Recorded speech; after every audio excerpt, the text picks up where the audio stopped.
자, 여러분들 우리 경찰학개론 수업 시작하기 전에 경찰학개론이 어떤 과목이냐 잠깐 설명드리고 좀 시작하겠습니다.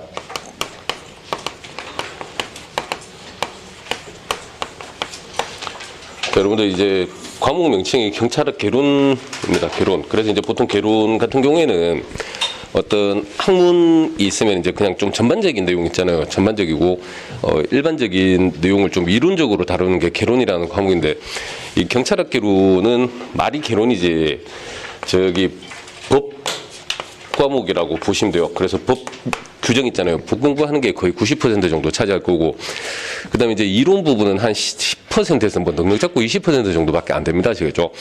자, 그러면 일단 경찰학개론은 법 과목인데, 자, 어떤 법을 공부를 할 거냐면은, 여러분들 우리 대한민국 경찰 조직이 있죠.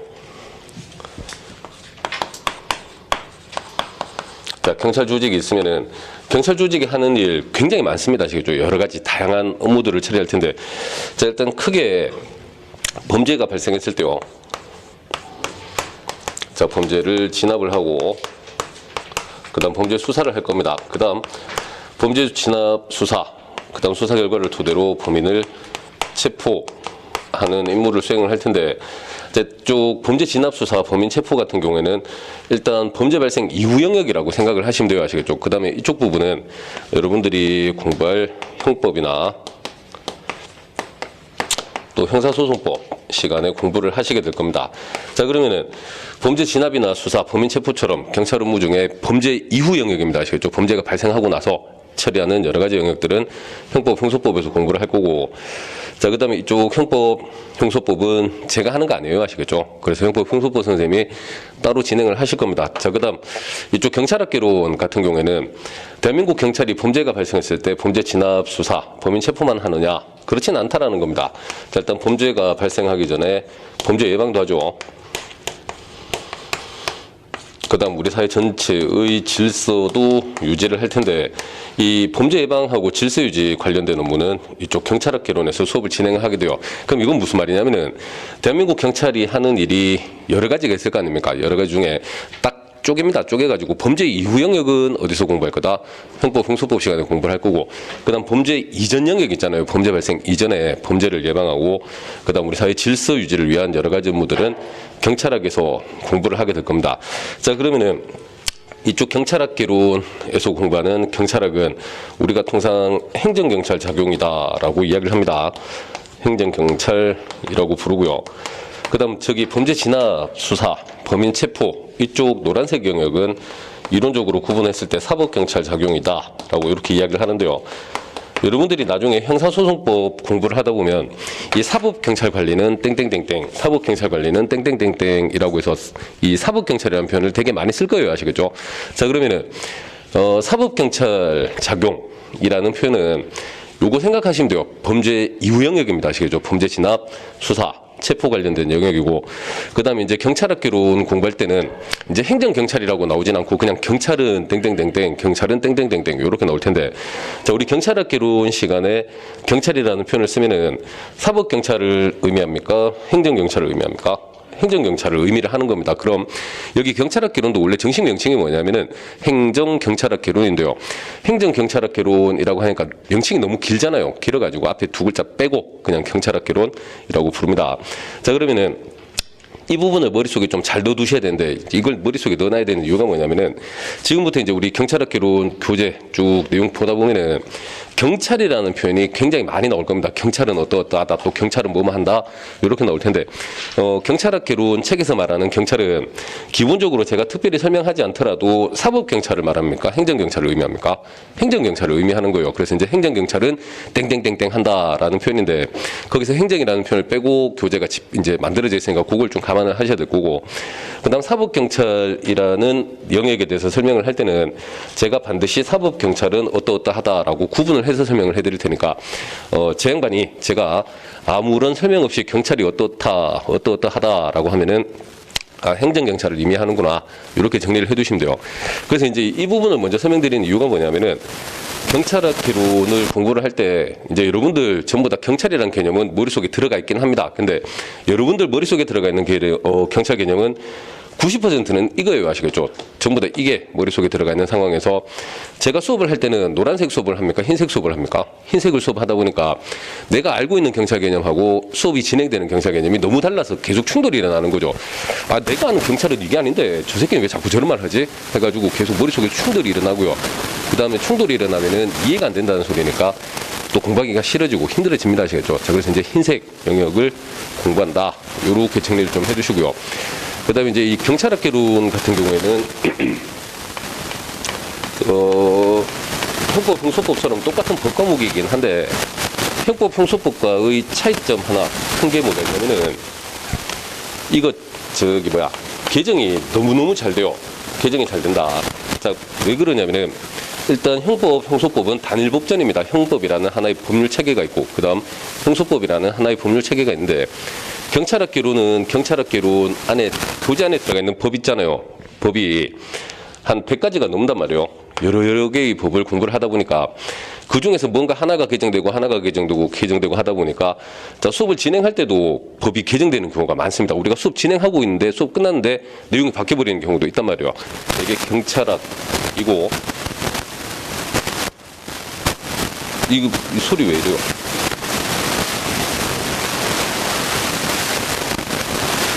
여러분들 이제 경찰학 요거 시작하기 전에 특징 잠깐 설명을 드릴 텐데, 이 경찰학 개론이라는 과목은 여러분들이 공부하시는 다른 과목 있잖아요. 이 형법이나 형소법 두 가지와 비교를 했을 때 개정이 정말 잘 됩니다. 아시겠죠? 개정이 너무너무 잘 돼가지고 지금 우리 교재가 다음 주에 나올 텐데, 다음 주에 교재 나오면은 바로 또 손을 봐야 돼요. 아시겠죠? 왜냐면은 이 개정이 워낙 자주 되는 데다가 교재를 이제 11월 말쯤에 이제 다 완성해가지고 출간하는 부서로 넘겼는데, 그 12월 첫째 주하고 이제 1월 첫째 주 있잖아요. 지난주 걸쳐가지고 법이 너무 많이 개정이 돼버렸거든요. 그래서 이제 뭐 급하게 개정된 부분 반영을 해가지고 수정을 하긴 했습니다만, 또 반영 안 된 부분들이 있어가지고 교재 나오면 좀 이렇게 수정을 해야 되니까 그거 미리 좀 말씀드리고요. 그래서 경찰학개론 같은 경우에는 자, 형법, 형소법처럼 똑같은 법 과목인데, 자, 요건 단일 법전으로 구성이 되어 있다 보니까 생각보다 개정은 잘 안 돼요. 아시겠죠? 그래서 요 놈은 그냥 그대로 쭉 끌고 가시면 될 거고, 뭐, 형법, 형소법은 형법, 형소법 선생님들이 알아서 하실 겁니다. 자, 그 다음, 이 형법, 형소법은 똑같은 법 과목이긴 한데, 요건 판례 위주로 문제가 출제되다 보니까 학생들이 공부를 할 때 조금 초반에는 힘들어요. 왜냐면은 이론 부분도 많고 판례 내용이 잘 이해가 안 되니까 초반에는 뭔 소리지 해가지고 이해가 잘 안 되다가, 요게 이제 공부를 하다가 점수가 쭉 올라가면은 가파르게 점수가 쭉 올라가요. 아시겠죠? 그 다음 형법, 형소법은 대부분의 수험생들이 이제 공감을 하실 텐데, 이게 점수가 한번 올라가면은 그 점수대가 잘 떨어지지가 않습니다. 아시겠죠? 공부를 안 해도 그대로 유지되는 경우가 많아요. 아시겠죠? 왜냐면은 판례는 이해거든요. 이해. 자, 그래서 이제 이해를 해두시면은 처음에 점수가 잘 안 올라가서 그렇죠. 올라가면 이제 점수가 잘 안 떨어진다라는 특징인데,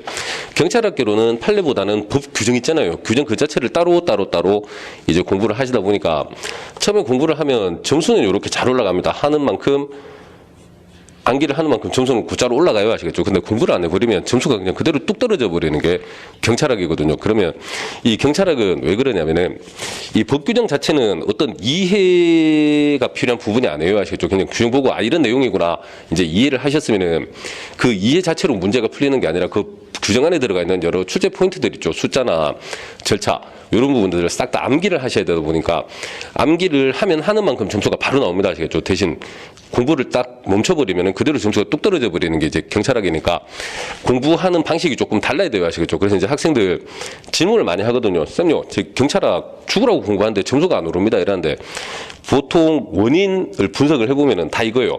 경찰학을 공부할 때 형법, 형소법 공부하는 것처럼 똑같이 공부를 하는 겁니다. 그냥 이렇게 가만히 보고 있는 거예요. 보고 있으면서 책만 읽으면 점수가 올라가고 그다음에 저절로 이해가 되는 것처럼 착각을 하는데, 경찰학은 그냥 보고 있어서 되는 과목이 아닙니다. 아시겠죠? 계속 쓰고 치우고 쓰고 지우고 이렇게 몸으로 공부해야 되는 과목이고, 이건 머리로 해야 되는 과목이라면 이건 몸을 좀 부지런하게 움직이셔야 돼요. 아시겠죠? 쓰고 지우고 많이 하셔야 되니까 그런 부분들 좀 감안하셔가지고 공부를 진행하셔야 될 겁니다. 자, 그래서 이제 지금 교재 부분이 저기 다음 주에는 교재로 수업을 진행을 할 텐데, 자, 아직 교재 출간이 안 돼가지고 오늘은 프린트 가지고 좀 진행을 해봅시다. 자, 그러면은, 자, 경찰을 공부할 때 기본적으로 숙지하셔야 될 부분, 일단 제가 경찰이라고 부르면은, 자, 그게 뭡니까? 행정경찰을 의미한다. 요렇게 하나 체크를 해 두시고, 자, 그 다음 형법형소법에서는 행정경찰이 아니고 사법경찰 적용을 공부를 하는구나. 자, 그러면 경찰 적용이라는 것은 요거 두 가지 다 묶어서 이제 경찰이라는 큰 개념을 쓰는 겁니다. 자, 그러면은 경찰학 이렇게 간단하게 설명드렸고요. 그거 말씀 안 드렸네. 지금 이제 2021년 시험 준비하는 학생들하고 22년 시험 준비하는 학생들이 이렇게 같이 섞여 있을 텐데, 여러분들 우리 경찰학기로는 2021년까지요. 올해 1차, 2차까지는 문제 20개죠. 자, 20문제에다가 이제 2022년 내년이 되면 이제 40문제로 바뀌게 돼요. 자, 그러면 이제 지금 현재 기본이론 수업 있잖아요. 기본이론, 그 다음 심화이론 수업 내용에서 2022년이 되면은 이제 뭔가 빠지고 그 다음에 새롭게 추가되느냐, 그건 아니고요. 이 내용 그냥 그대로 갑니다. 아시겠죠? 그대로 22년으로 넘어갈 거고, 이제 문제 수가 늘어나다 보니까 여기 22년이 되면 플러스 알파 되는 부분이 있을 텐데, 그 플러스 알파 되는 부분은 기존의 기본이론, 심화이론 안에 다 들어가 있는 내용이에요. 들어가 있는 내용인데, 만약에 이제 경찰행정법, 그 다음에 경찰행정학, 요게 추가가 된다라고 예를 들면은,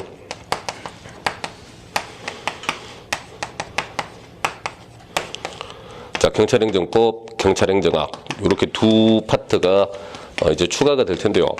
경찰행정법 같은 경우에는 지금 현재 기본이론서에 보면은 다음 주에 이제 나올 텐데, 거기 안에 경찰작용법 이론 부분이 한 20페이지 정도 걸쳐가지고 들어가 있단 말이에요. 근데 그 20페이지 정도로 압축돼 있는 내용이 한 400페이지, 500페이지로 이제 양이 늘어나는 겁니다. 아시겠죠? 양이 늘어날 거고, 여기 경찰행정법 부분은 판례 부분이 많이 들어갈 거고요.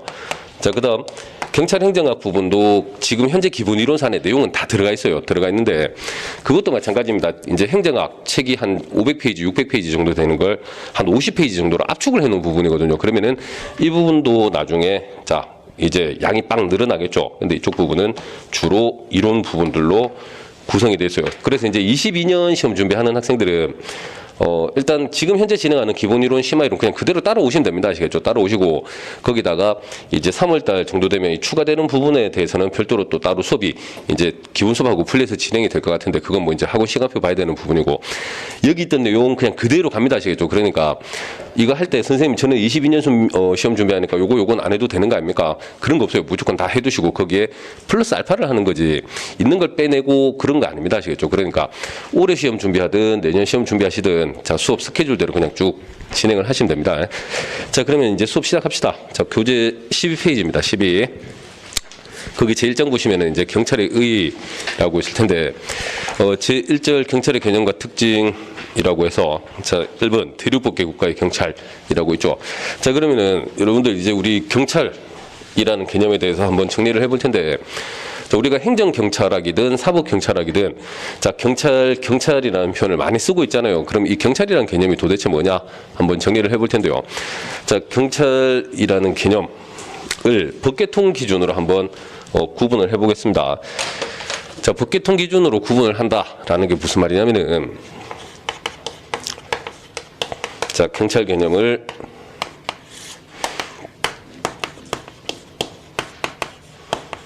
자, 대륙법계 국가의 경찰, 그 다음에 영미법계 국가의 경찰, 이렇게 두 종류로 나눠가지고 정리를 해볼 텐데요. 여기 대륙법계, 그 다음에 영미법계라고 해서 법계라는 표현을 쓰고 있죠.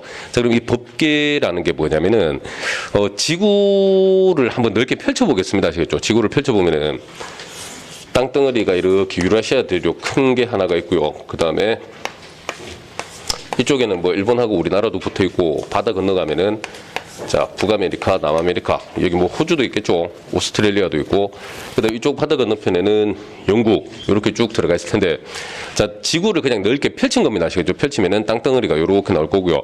그다음에 대륙 법계, 영미 법계에서 이 법계라는 표현을 쓰고 있는데, 이 법계라는 게 뭐냐면은 각 나라마다 법률 체계가 있잖아요. 법률 체계. 근데 그 법률 체계가 비슷한 나라들끼리 묶어가지고 우리가 이제 법계라는 표현을 씁니다. 자, 그럼 대륙법계는 어디를 말하냐면은, 자, 대륙법계는 이쪽이요. 유럽 대륙을 이야기하는데요. 자, 유럽 대륙은 보시면은 넓은 땅덩어리에 여러 개의 작은 나라들이 다닥다닥 붙어있는 형태입니다. 아시겠죠? 붙어있는 형태고, 그 다음에 이쪽 넓은 땅덩어리에 여러 개의 나라들이 다닥다닥 붙어있다. 자, 이건 무슨 말이냐면은 전쟁하기가 쉽다라는 뜻입니다. 자, 이쪽 유럽 대륙에 있던 어떤 나라 중에 하나의 나라가 힘이 강력해지면은 그냥 거기서 뭐 그치는 게 아니고 쳐들어가죠. 또 쳐들어가고 또 쳐들어가고 전체가 전쟁을 하게 될 텐데, 이쪽 대륙법계 같은 경우에는 세계사 공부를 해보시면은 얘들은 역사 발전 자체가 전쟁을 빼놓고는 역사 발전 과정이 설명이 안 돼요. 계속 어떻게 합니까? 눈만 뜨면 치고받으면서 역사가 발전하고 법률 체계가 발전하게 됩니다. 자, 그럼 이쪽 법률 체계가 비슷해지는 이유는 뭐냐면은 전쟁을 하면서 전체가 섞여버릴 거 아니에요. 그죠? 내가 어떤 하나의 나라를 점령하면은 우리나라 법률 체계를 그대로 이식을 할 거고 또 이식을 할 거고 이식을 할 거고 계속 법률 체계가 왔다 갔다 주고받다 하다 보니까 비슷하게 형성이 돼버립니다. 자, 그럼 이쪽의 법률 체계를 우리 뭐라 부를 거다? 대륙법계라고 불러야 아시겠죠? 그 다음, 자, 영미법계라고 해서 나올 텐데, 또 이쪽 영미법계는 어디냐면은 바다 건너편에 있는 영국하고요. 그 다음, 이 영국에서 살던 사람들이 대서양 건너가서 만든 나라가 미국 아닙니까? 자, 그럼 영국에서 살던 사람들이 바다 건너가서 만든 나라가 미국이고, 이쪽 법률 체계, 물론 이제 오스트레일리아하고 여러 군데 더 들어가긴 합니다만, 이쪽의 법률 체계를 우리는 영미법계라고 이야기를 합니다. 그럼 영미법계는 법률 체계의 특징이 뭐냐면은 대륙법계와 확연하게 차이가 납니다. 이쪽 얘들은 일단 기본적으로는 전쟁과는 거의 관계가 없어요. 자, 왜냐면은 영미법계 얘들은 전쟁 생각해보면요, 대륙법계 얘들이 배를 타고 바다를 건너가야지만 전쟁을 할 수 있는 구조로 되어 있는데, 옆에 있는 나라들끼리 치고받기도 바빠 죽겠는데 괜히 바다 건너서 배 타고 전쟁하러 갈 이유가 있습니까? 없습니까? 그럴 이유가 없다라는 거죠. 그래서 영미법계 국가들은 전쟁을 하긴 합니다만 이 대륙법계 국가보다는 전쟁의 빈도가 굉장히 낮아요. 아시겠죠? 자, 그러면은 일단 대륙법계, 영미법계, 자, 법률 계통 법체계가 비슷한 나라들끼리 묶어서 이렇게 대륙법계, 영미법계 구분하는구나 정리를 해두시면 되고, 자, 대륙법계는 저희가 방금 했죠. 얘들은 일단 기본적으로 법률체계가 형성이 될 때 전쟁입니다. 전쟁을 기본 전제로 해서 법률 체계가 만들어지고 역사, 전통, 문화가 발전하게 돼요. 자, 그럼 대륙법계에서는 경찰 개념이 어떻게 형성이 되느냐? 자, 여러분들 제가 대륙법계 국가의 어떤 국왕이라고 예를 들겠습니다. 제가 국왕이고요. 그다음 여러분들은 우리나라의 국민들인데, 지금 대륙법계는 눈만 뜨면 전쟁한다 그랬잖아요. 자, 지금 바깥에서 적이 쳐들어오고 있습니다. 쳐들어오고 있을 때 국왕인 제가 국민 여러분들한테 어떤 선택권을 드리는 거예요. 선택권을 주고, 야, 우리가 전쟁할 건지 말 건지 너네가 결정해봐. 국민 너네가 결정해봐. 라고 선택권을 주고요. 국민 여러분들이 전쟁을 합시다. 라고 결정하면은 국왕인 제가 제일 앞장서서 전쟁을 이끌 거고요. 그 다음 너네가 항복합시다. 라고 이제 결정을 하면은 제가 가서 무릎 꿇고 항복을 하고 올게요. 자, 그래서 이제 여러분들한테 전쟁할 건지 말 건지 선택해봐. 라고 결정권을 주면은 국민 여러분들이 이제 어떤 특징이 있냐면은 누군가는 전쟁을 합시다. 라고 주장하고 또 누군가는 전쟁하지 맙시다. 라고 주장할 거고, 서로 이제 하자 말자 의견 조율을 하는데 시간 많이 걸립니까? 시간 적게 걸립니까? 당연히 시간 많이 걸려야 아시겠죠? 시간 많이 걸리고. 야, 우리나라 하다못해 저기 가덕도 있잖아. 그 신공항 만드는 거 하나도 거기 합시다. 아니면 저기 밀양에 합시다. 그 몇 년 걸린 줄 알아요? 20년 넘었거든, 그거 지금. 그러면 공항 하나 만드는 것도 어떻습니까? 자, 이해관계 때문에 결정하는데 시간이 오래 걸릴 텐데 전쟁은 더 하다라는 거예요. 시간이 많이 걸리겠죠. 그럼 쳐들어오는 적이 있잖아요. 우리가 전쟁을 할 건지 말 건지 선택할 때까지 기다려줍니까? 안 기다려줍니까? 기다려주질 않습니다. 아시겠죠? 그냥 바로 쳐들어와 버리니까 전쟁을 하려면은 국왕인 제가 여러분들한테 선택권을 줄 수는 없다라는 거예요. 이제 적이 쳐들어오니까 일단 끝에 있는 학생들 있잖아요. 너네는 성벽 바깥으로 나가가지고 저기 강이 하나가 있으니까 그 강을 기준으로 적이 쳐들어오지 못하도록 막아. 라고 제가 전쟁 지시를 할 거고요. 그 다음 쟤들이 이긴다라는 보장 없죠. 저기 우리 성까지 밀고 들을 수도 있으니까 여러분들 두 번째 있는 학생들한테는 우리 성벽을 좀 더 튼튼하게 보강을 해라 라고 지시를 할 거고, 전쟁이 길어질 수 있다라는 거예요. 그래서 이제 물자가 필요할 거니까, 야, 세 번째 너네는 식량 생산량 늘려가지고 비축을 하고, 그 다음 네 번째 너네는 자, 전쟁 물자 있죠. 활이나 화살 같은 거 생산량 늘려서 비축을 하고, 그 다음 옆에 있는 학생들은 신병 뽑아서 교육시키고, 저기 끝에 있는 학생들은 우리나라 힘으로 막아내기 힘들 수도 있으니까 주변 나라에 가서 도움을 좀 요청하라라고 이렇게 지시를 할 거예요. 아시겠죠? 그럼 제발. 자, 대륙법계 국가에서는 일단 전쟁을 해야 됩니다. 전쟁을 해야 되니까. 자, 일단 국가라는 개념과 경찰 조직. 자, 여러분들 국가와 경찰 조직은 같은 개념이라고 보시면 됩니다. 우리 국가를 구성하고 있는 소방 조직, 경찰 조직 뭐 이렇게 있잖아요. 자, 두 개 같은 맥락이라고 보시면 되겠고, 전쟁을 해야 되니까 국가가 있고 국민들이 있으면, 자, 국가는 국민들에게 어떤 선택권을 준다. 그 아니라 그랬죠. 지금 방금처럼 전쟁을 해야 되니까 야, 너네 뭐뭐 하라, 뭐뭐 하라, 뭐뭐 하라처럼 제가 지시를 할 수밖에 없어요. 아시겠죠? 자, 그럼 국가나 경찰 조직은 전쟁을 해야 되니까 국민들에게 너네 뭐뭐 하라, 또 뭐뭐 하지 말거라처럼 명령하고 강제를 할 겁니다. 자, 그러면은 이제 여기서 대륙법계 국가의 경찰 개념 특징이 쭉 나오게 되는데요. 여러분들 상식적으로 생각하십시오. 국가나 경찰 조직이 국민에게 명령 강제를 하고 국민들은 복종을 해야 돼요. 자, 이거 관계 잘 보시면 수평적인 관계입니까? 수직적인 관계입니까? 그러지. 잘한다. 야, 수직적 관계고요. 그다음 요 명령 강제를 우리는 권력적이다 라고도 이야기를 합니다. 자, 수직적이다, 권력적이다 같은 말이에요. 아시겠죠? 자, 수직적이어야지만 한쪽은 명령 강제를 하고 한쪽은 복종을 할 거고요. 그다음 요렇게 당사자의 관계가 수직으로 되어 있으면 권력적이다라고 이야기를 합니다. 그다음 국민들 입장에서는 복종만 해야 되죠. 국가나 경찰 조직은 계속 명령만 하죠. 한쪽은 명령 강제만 하고요. 또 한쪽은 계속 복종만 해야 되니까 당연히 사이가 좋을 거다, 사이가 안 좋을 거다. 사이가 안 좋습니다. 대립적이다. 자, 요런 특징을 가지는 게 대륙법계 국가 경찰 개념의 형성 과정에서의 특징입니다. 아시겠죠? 그러면 대륙법계 국가의 경찰 개념 특징 쭉 보시면은 여기는 이 내용들은 암기할 건 거의 없다라는 거예요. 일단 전쟁을 기본 뼈대로 해서 역사가 발전했고, 그다음 경찰 개념이 형성이 됐고, 법률 체계가 형성이 됐다라는 걸 이해를 하시면 전쟁을 해야 되니까 국가 경찰 조직과 그다음 국민이 수평적일 수는 없다라는 거죠. 이렇게 수직적으로 관계가 구성이 될 거고, 자, 그럼 수직적이다, 권력적이다, 대립적이다 같은 표현이니까 한 덩어리 묶어두시면은 대륙법계 국가의 경찰 개념 특징은 만들어집니다.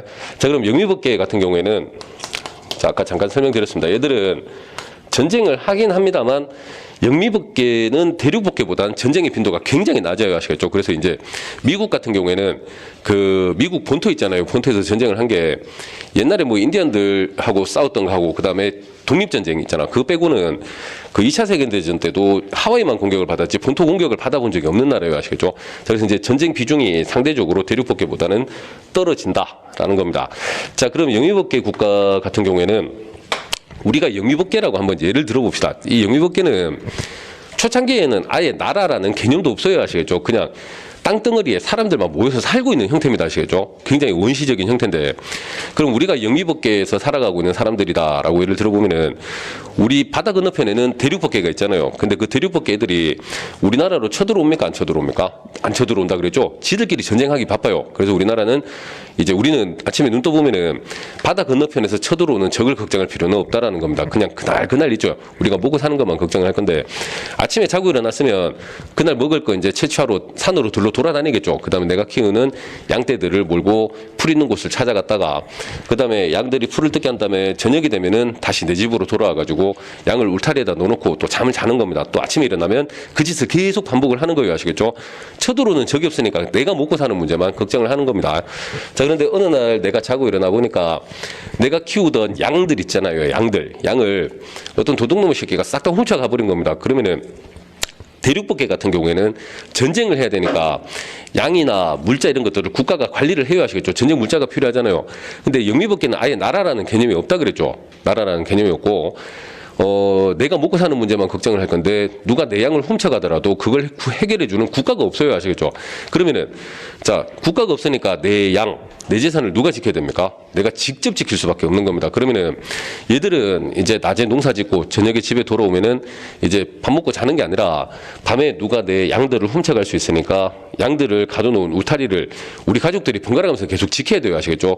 이제 불침 벗어는 것처럼 당번정해가지고 계속 이렇게 지켜야 되는데, 이렇게 하려니까 현실적으로 좀 너무 힘듭니다. 왜냐면은 밤에 잠자다가 중간중간 잠 깨가지고 양 지키러 가야 되죠. 그럼 아침에 피곤하죠. 그 다음에 다음날 양떼를 끌고 나가면은 어제 잠을 못 자가지고 또 피로가 몰려오고 또 꾸벅꾸벅 졸게 되고 너무 힘든 거예요. 그래서 이제 어떻게 하냐면은 이 영미법계에 살던 사람들이 다 모여가지고 반상회를 합니다. 아시겠죠? 반상회를 할 때인데, 마을 회의를 할 때 누군가 문제 제기를 하는 거예요.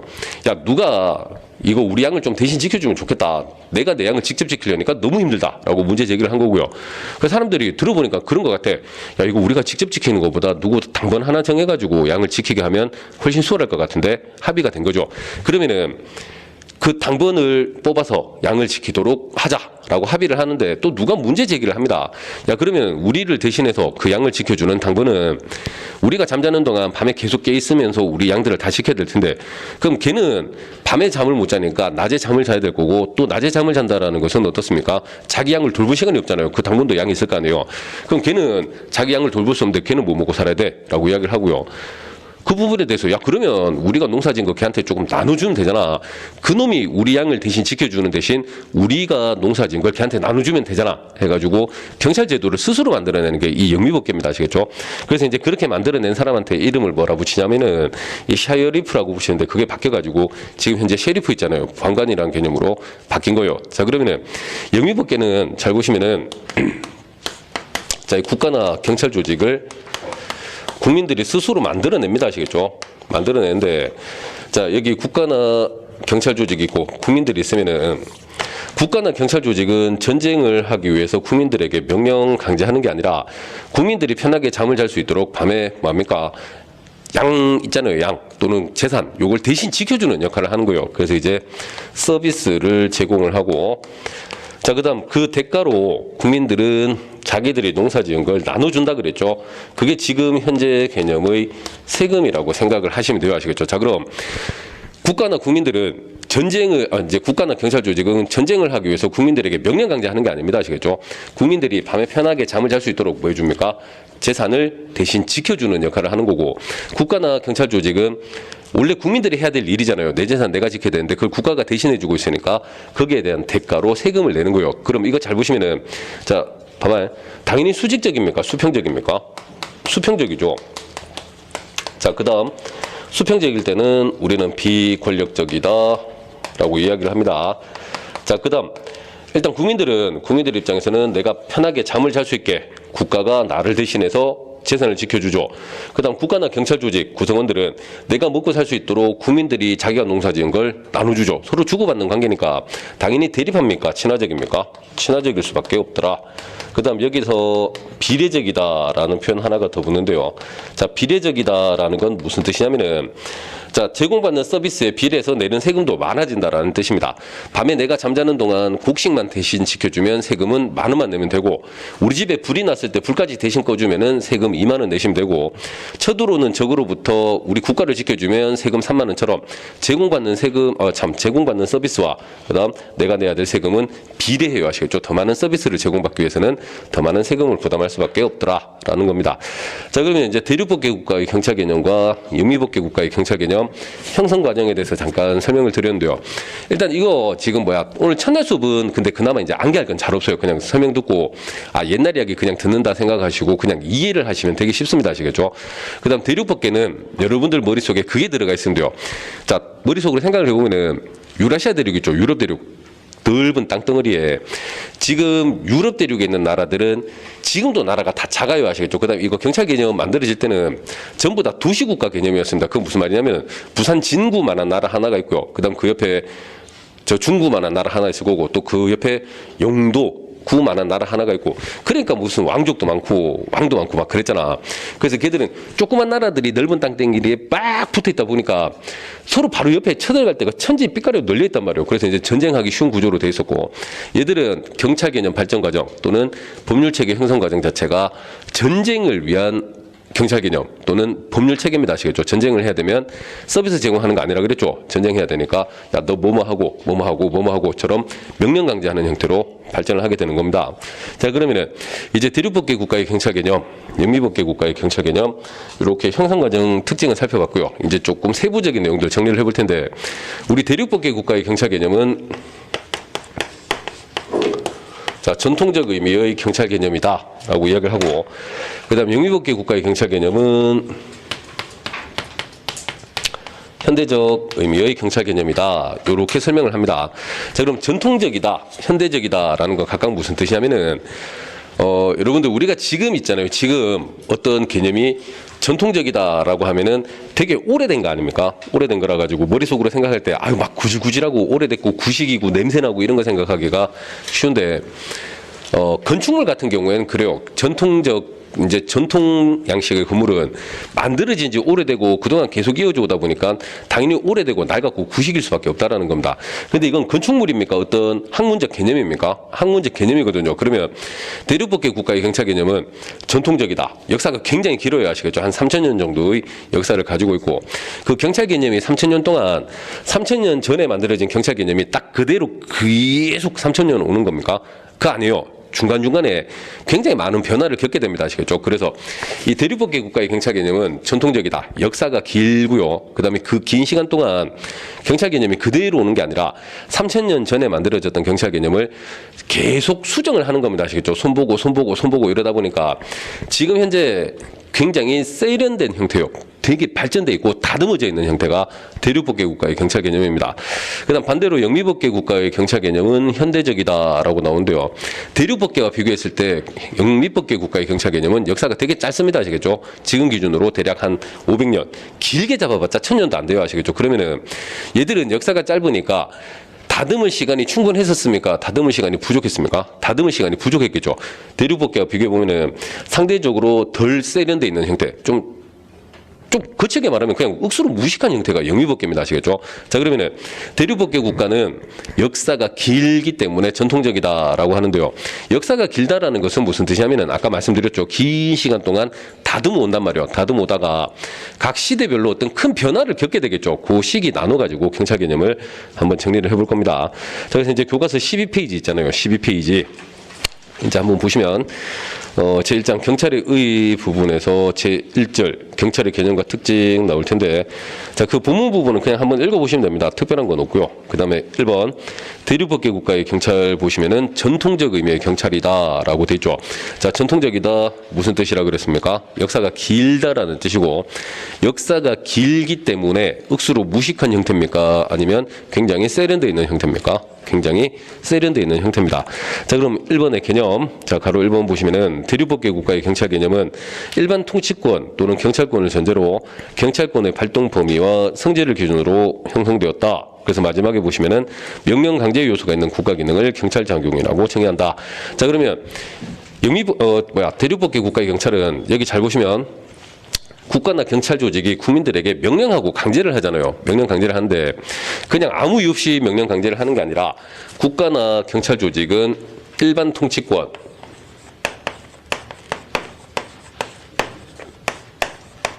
자, 일반 통치권을 다른 말로 경찰권이라고도 하고요.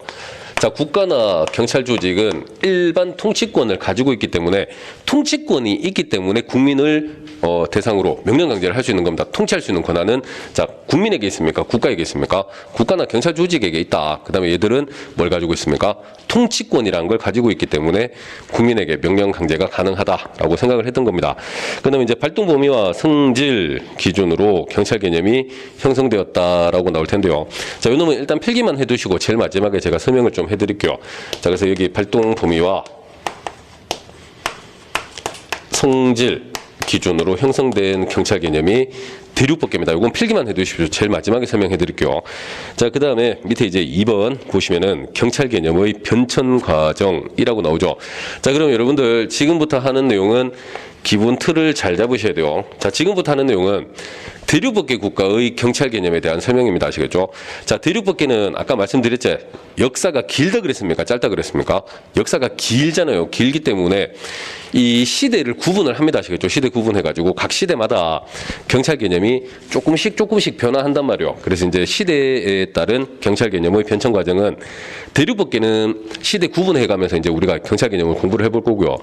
영미법계는 아까 제가 역사가 길다 그랬더라? 짧다 그랬더라? 짧다 그랬죠. 짧기 때문에 얘들은 시대 구분이 없어요. 아시겠죠? 시대 구분 없이 영미법계는 지금 요 내용만으로 내용 정리가 다 끝났다라고 보시면 됩니다. 그럼 지금부터 고대부터 중세 해가지고 지금 현대까지 시대 구분해가지고 경찰 개념 정리를 해볼 텐데 영미법계와 관련이 없습니다. 아시겠죠? 그냥 대륙법계는 역사가 기니까 시대 구분해가면서 자 경찰 개념을 정리를 해볼게요. 자, 그래서 2번 경찰 개념의 변천 과정이라고 나올 텐데 자 요거 시작하면 시간이 조금 걸립니다. 그래서 저기 한 10분 정도 먼저 쉬십시오. 쉬셨다가 12페이지 2번 경찰 개념의 변천 과정 부분부터 다시 시작하겠습니다.